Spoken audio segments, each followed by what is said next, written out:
Hey, welcome back. I'm Amanda Corbin, author of The Insightful Parent, and I am here with Rebecca Argentine, strategic life coach, right here in Tampa Bay. So today we're covering chapter 3 of The Insightful Parent and how Rebecca would work in with this client population. So welcome.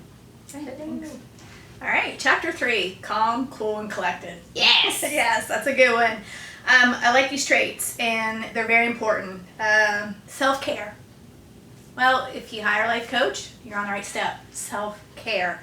And I liked how you said self-care can be just as simple as personal hygiene. Mm-hmm. I remember being a new mom and forgetting to take a shower.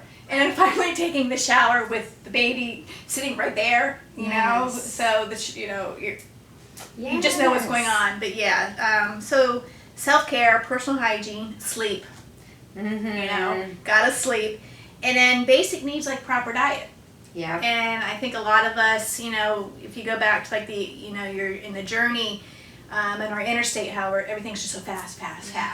And, the thing with proper diet can mean just, cooking one night at home, and cooking with your kids, making it fun, something like that. And that's enjoying, the time in the present, something fun that you'll remember. Mm-hmm. And the other thing that you talked about was grounding techniques. And I like a lot of them. Mm-hmm. I'm really big into like relaxing and deep breathing. And, one of the things I think you and I talked about when somebody comes in and sees me, whether it's, in person or even on Skype or something like that, the first thing we do is just, okay, let's breathe.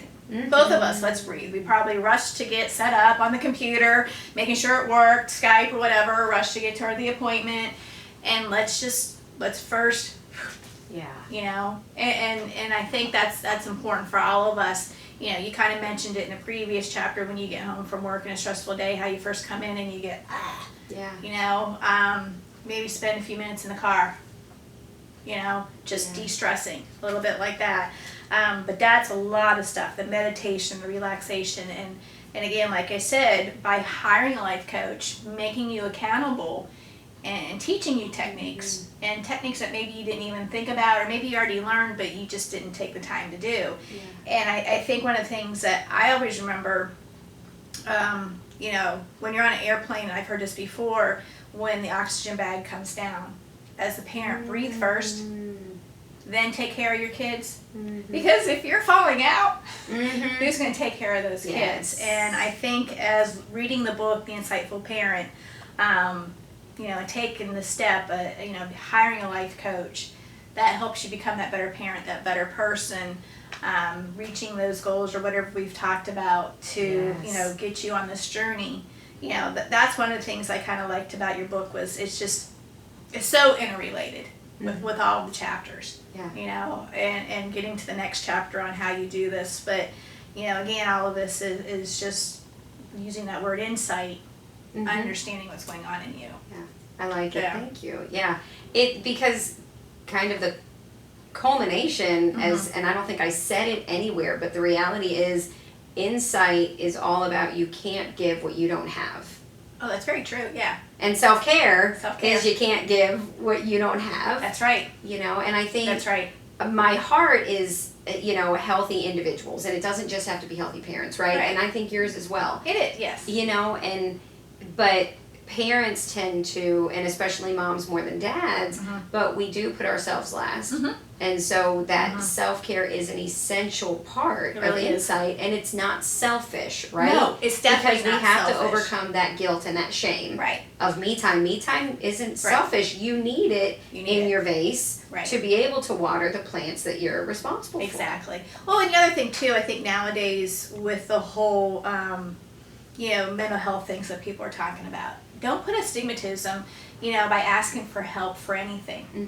It's very important. I mean, people have been through the stuff that you've been through. Yes. And again, hiring a life coach, or even if it is going to a therapist, that's very powerful. And that's just saying, you know what, I just need to take care of myself to better myself, for whatever reason. And that's okay. There isn't anything bad or ugly with it or selfish with it. I think it's pretty powerful. Yep. to do that. Yeah, and You know? A, being okay Yes. if it's not okay, Right. and then B, seeing that sometimes, whether it's in a book or sitting with, a life coach, it's so neat when people realize they're not as ill and they're Yes. not as Yes, unresolved, exactly, they're not as broke as They're they not as- think they are. Yeah, I call it the aha moment. Yeah. I love the aha moment. When I'm working with somebody and they get that aha moment and go, that's why I do that. Or you know what? You're right, Rebecca. Maybe I should, let me just do it this way. Or, oh my gosh, it was that simple. I was so caught up in whatever. Yeah. But when you take the time to breathe and meditate or relax or whatever it is and take care of yourself. Allow yourself to sit in your own space with yourself. Exactly. And sometimes that can be scary because then it goes back to these Don't pains. slow me down. Yeah. Right. Yeah. Right. But yeah. Yeah, it's neat. It's good. Something else came up. Let me think.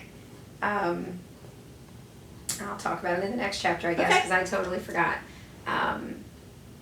And that's all right because we've got 10 chapters. Yeah, we do. Yes. A lot of good stuff, though. Yeah. A lot of good stuff. Awesome. All right. So that's it for chapter 3. Yeah, chapter 3. Yes. Awesome. So that is it for chapter 3. Thank you for joining us, and we'll catch you again soon.